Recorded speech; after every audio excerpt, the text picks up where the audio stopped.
Bienvenue sur Jazz Polémique, aujourd'hui nouvelle vidéo dans laquelle on va revenir sur les émeutes au Royaume-Uni et essayer d'analyser tout ça dans l'ordre chronologique.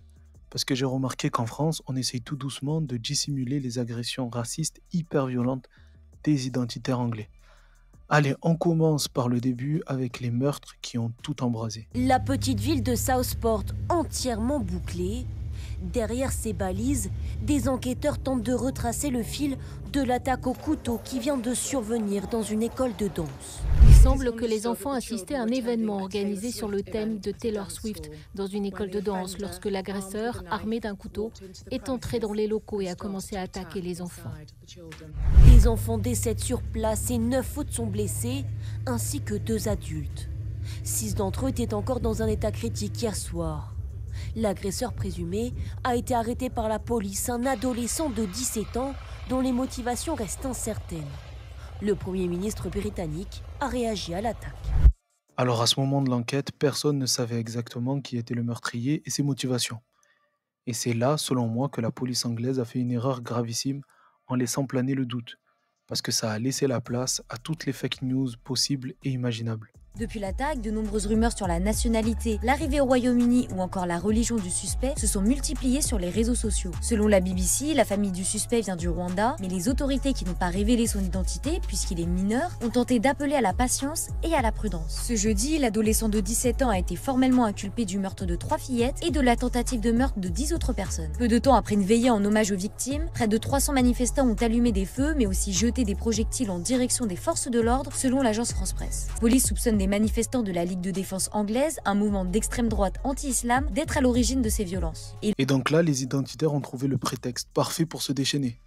Parce qu'au départ, une rumeur courait, à mon avis une rumeur lancée par l'extrême droite, selon laquelle le meurtrier serait un demandeur d'asile musulman et qu'il aurait agi avec une motivation religieuse. Donc ils ont attaqué une mosquée, mais dès qu'ils ont su qu'en réalité c'était un Gallois né au pays de Galles, de parents rwandais supposément chrétiens, ils ne se sont pas arrêtés. Preuve qu'en réalité, les meurtres de ces jeunes filles ne les intéressaient pas depuis le début. Des jets de briques. C'est mon pays ici, c'est chez nous. Des slogans racistes. Le Royaume-Uni vit aujourd'hui sa 6e journée d'émeute. Quand on s'attaque à nos enfants, voilà ce qu'il se passe. Des fillettes assassinées, c'est la goutte d'eau, on en a assez. Très vite, des rumeurs sur l'identité du suspect circulent sur les réseaux sociaux. De fausses informations selon lesquelles il s'agirait d'un demandeur d'asile, arrivé illégalement au Royaume-Uni. Son identité est finalement rendue publique. Il s'agit d'un Gallois de 17 ans, né de parents rwandais. Insuffisant pour calmer le déchaînement de violence de l'extrême droite britannique, qui gagne tout le pays et choque les habitants. Alors ça, c'était que le début, parce qu'après avoir attaqué une mosquée, ils se sont attaqués directement à des personnes dans la rue, avec pour seul motif le fait qu'ils soient supposément musulmans, qu'ils soient arabes, noirs, en fait non blancs quoi. Par exemple là, il y a un noir qui s'est fait attaquer en pleine journée dans un parc, pour rien du tout. Désolé si je floute, mais je vais me faire épingler par YouTube sinon.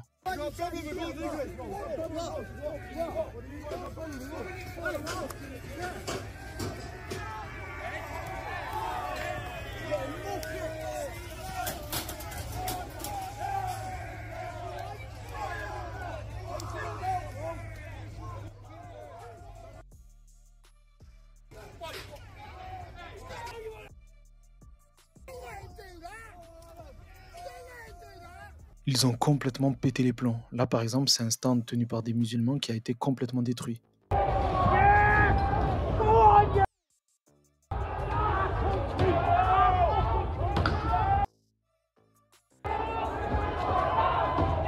Tout ça, c'est pour vous montrer l'ampleur de la violence dont ils ont fait preuve. Par exemple, là encore, c'est un autre noir qui a été attaqué seul dans un parc.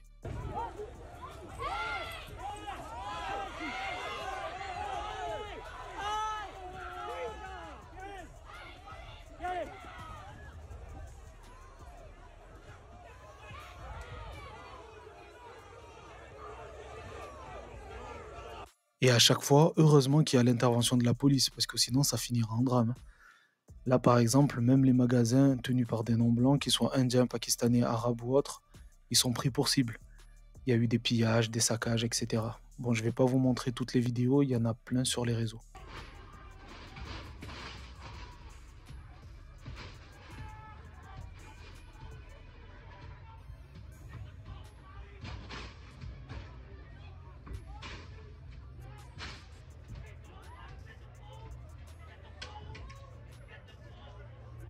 Donc, étant pris pour cible, c'est normal que les Anglais issus de l'immigration s'inquiètent.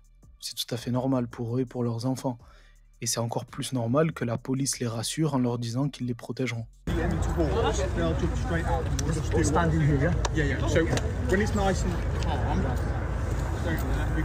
Yeah, okay, thank you so much. And when things escalate, Yeah, come out. yeah, we understand. Yeah, that's fine. Thank you I just very need you to understand we're not against you guys. We're No, here. no, no. We're here to help no. and protect you. We all understand. We all understand. Yeah, appreciate that what you're doing. Thank you. Mais visiblement, ça n'a pas l'air de plaire à Paul Golding, qui est un genre de bardélat anglais. Ça montre quand même où veulent en venir ces gens. Ils souhaitent que les basanés soient ciblés, molestés et que la police n'intervienne même pas. Ce sont des débiles parce qu'en réalité, la police, ce qu'elle souhaite surtout éviter, c'est que les personnes qui sont ciblées, ne se sentant pas protégées, s'organisent aussi en milice pour se défendre elles-mêmes. Et là, t'obtiens quoi? T'obtiens les prémices d'une vraie guerre civile.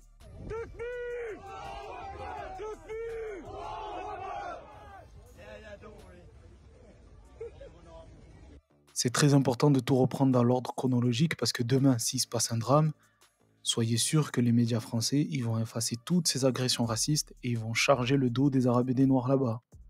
Parce que les identitaires, ils se sont pas arrêtés là. Non, non, non, non. Ils ont même attaqué un foyer de demandeurs d'asile. Et tout ça, en fait, ça finit logiquement par faire peur à certains Anglais d'origine étrangère qui pensent à quitter le pays. Nouveau face-à-face tendu entre manifestants et forces de l'ordre, hier après-midi dans les rues de Rotterdam. Par dizaines, ces émeutiers, pour certains masqués, prennent pour cible cet hôtel hébergeant des demandeurs d'asile avant de réussir à briser plusieurs vitres, puis pénétrer à l'intérieur pour tenter d'y mettre le feu. Selon les autorités locales, au moins 10 policiers ont été blessés, des magasins pillés. Plusieurs centaines d'habitants sont même venus protéger eux-mêmes cette mosquée de la ville, prise pour cible par les manifestants. Les commerçants ont tous fermé leurs magasins. Les habitants veulent s'assurer que tout soit protégé. Pour être honnête, pour la première fois de ma vie, j'envisage de quitter ce pays. Je n'ai pas peur pour moi, mais j'ai de jeunes enfants. Je m'inquiète pour eux. Depuis plusieurs jours, Et là, selon moi, les élites britanniques, même si elles sont totalement décadentes, elles ont compris quelque chose de fondamental que nos élites en France, par arrogance ou complexe de supériorité, n'ont pas encore compris. C'est que sans les personnes issues de l'immigration, qu'elles soient issues d'anciennes colonies ou non, l'économie du pays va s'effondrer. Et en plus, dans le contexte anglais, vient s'ajouter aussi le fait qu'ils ne veulent pas retourner à l'époque des hooligans, une époque sombre dont ils ont pu se sortir. Donc c'est pour toutes ces raisons que je pense que les autorités anglaises vont être particulièrement sévères, vraiment. Je condamne complètement les actes de violence d'extrême droite auxquels nous avons assisté ce week-end. Il ne fait aucun doute que ceux qui ont participé à ces violences seront confrontés à la pleine force de la loi. Je vous garantis que vous regretterez d'avoir pris part à ces troubles, que ce soit directement ou par l'intermédiaire de ceux qui ont fomenté cette action en ligne avant de s'enfuir eux-mêmes. Ce n'est pas une manifestation, c'est du banditisme organisé et violent qui n'a pas sa place dans nos rues ou sur Internet. Là, c'est plutôt clair, hein, on n'est pas sur les éléments de langage du gouvernement français et des plateaux télé qui ont du mal à condamner l'extrême droite, hein, mais quand ce sont des jeunes de quartier, on les traite comme des émeutiers. Mais par contre, quand ce sont des agriculteurs, par exemple, on parle de manifestants en colère, hein. Bref, on va passer maintenant sur les identitaires français qui, comme des charognards, sont partis couvrir cette affaire, hein. Vous imaginez bien un noir qui a assassiné des jeunes filles blanches. Damien Rieu, il n'a pas pu s'empêcher de prendre le premier Eurostar qui était disponible et se rendre sur place. Un nombre de fois incalculable que ce type de massacre arrive. Nous, ça nous rappelle, vous savez, Annecy en juin 2023, où un soi-disant réfugié syrien avait attaqué des enfants dans un jardin pour enfants. Il était allé les poignarder jusque dans une poussette. Il y a eu la même chose en novembre 2023 à Dublin, en Irlande, où là c'est un homme d'origine algérienne qui avait poignardé des enfants. Alors on nous dit que c'est pas des terroristes, c'est juste des déséquilibrés, mais ça change rien. À chaque fois, c'est le même type de profil qui commet ces atrocités. C'est pathétique. Il a couru en Angleterre pour se servir d'un fait divers tragique comme celui-ci qui va venir nourrir son idéologie raciste. Parce que Damien Rieu et toute sa clique là, quand il s'agit de pédocriminalité, on les voit pas, hein. On l'a pas vu couvrir l'affaire Lelandais. Mais par contre, l'affaire Lola, oui. Parce que c'était une arabe sous OQTF qui l'a assassinée. Et je vais même aller plus loin, que ce soit Damien Rieu, les mouvements identitaires, ou même les mouvements comme Black Lives Matter, pour moi tout ça c'est pareil. Ils se préoccupent des victimes uniquement lorsqu'elles ont la bonne couleur et lorsque leur assassin a la mauvaise couleur. Et on va finir avec 2 extraits datant de 2022 qui ont refait surface et qui montrent selon moi que ces identitaires-là ont vraiment envie que la guerre civile arrive en France. Je pense que la France, oui, souffre de l'immigration, j'ose le dire, vraiment. Et il y a de nombreux secteurs dont on peut dire que les difficultés sont liées à l'immigration, j'ose le dire. Par ailleurs, Karim Zeribi a de la chance. Je ne suis pas une féministe de gauche, Ludovine de la Rucharde n'est pas une féministe de gauche. Il peut donc nous traiter d'hystériques sans problème, puisque nous ne répondrons pas. Le discours. Non, je ne me permettrai pas. Vous savez que moi j'ai beaucoup de respect. Je vous préviens avec beaucoup de gentillesse. Faites pas ça avec Caroline de Haas et Clémentine Autain, ça va mal se passer. Et dernier point, arrêtez de nous dire que l'immigration se passe bien dans ce pays. Faisons un référendum. Oui. Posons la question à l'ensemble des Français. Je vous fiche mon billet qu'ils seront d'accord avec moi. Ça se passe mal. Alors elle, quand elle parle d'immigration, sachez qu'elle met dans le même sac les Français issus de l'immigration et les étrangers, ne soyez pas naïfs. Parce qu'ils rabâchent ça depuis des années. L'ennemi commun, c'est l'arabe, le noir, l'étranger, le musulman.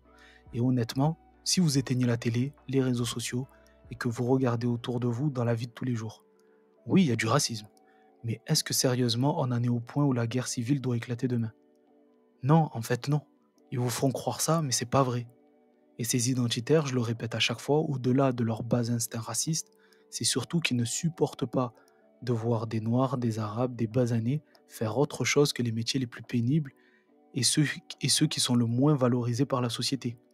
Et on le voit très bien dans la manière dont ils dépeignent la colonisation comme quelque chose de merveilleux. Ils sont nostalgiques du temps béni des colonies. Alors un temps béni, peut-être, mais béni pour qui ? Pas du tout, mais d'abord je voudrais répondre à Karim Zeribi parce que j'ai été extrêmement heurtée par ses propos. Dire que c'est ignoble, c'est ignoble de le dire. Parce que les hôpitaux qui ont été construits c'était pas ignoble pendant la colonisation. Les écoles, les voies ferrées, les routes, et tout cela, les écoles pour tout le monde, pardon. Oui, pour 90% d'analphabètes algériens en 1960. Écoutez, l'Algérie, c'est tellement formidable pour les Français qu'aujourd'hui, les Algériens n'ont qu'une envie, c'est d'avoir des visas. Il paraît que c'est même l'issue souhaitée de cette visite, c'est d'obtenir un peu plus de visas pour retrouver ceux qui les ont persécutés. Comment voulez-vous qu'on avance avec des discours pareils? Mais non, c'est vous qui êtes dans l'outrance. Donc c'est magnifique, la colonisation est un régime extraordinaire. Vous voyez, vous m'avez dit que c'était ignoble. Donc tout ce qui a été fait par les Français en Algérie, c'est ignoble. Alors là, des Français vis-à-vis qu'on avance avec un traitement politique, institutionnel est ignoble. Aussi de mauvaise foi. Donc évidemment, ça me paraît... Voilà l'exemple type de l'identitaire qui veut revenir à ce temps-là et qui en réalité se fiche complètement des faits divers contre les Français de souche. Tout ce qui l'intéresse en réalité, c'est d'utiliser ces faits divers pour précipiter une ascension au pouvoir de l'extrême droite la plus dure envers les étrangers, parce qu'elle y voit un certain avantage pécunier. Faut pas oublier que ces gens-là, ils voient en priorité au travers du porte-monnaie. Regardez par exemple comment ils vont traiter les Émiratis ou bien les Saoudiens quand ils viennent en France. Ils oublient tout de suite que ce sont des Arabes, parce qu'ils ont le porte-monnaie qui leur font tout oublier. Voilà. Dites-moi ce que vous pensez des événements en Angleterre. N'hésitez pas à vous abonner, à mettre un pouce, à partager la vidéo. Moi, je vous donne rendez-vous dès demain avec une vidéo sur les Jeux Olympiques. En attendant, prenez soin de vous, respirez un bon coup. Dans tous les cas, on est ensemble. Ciao.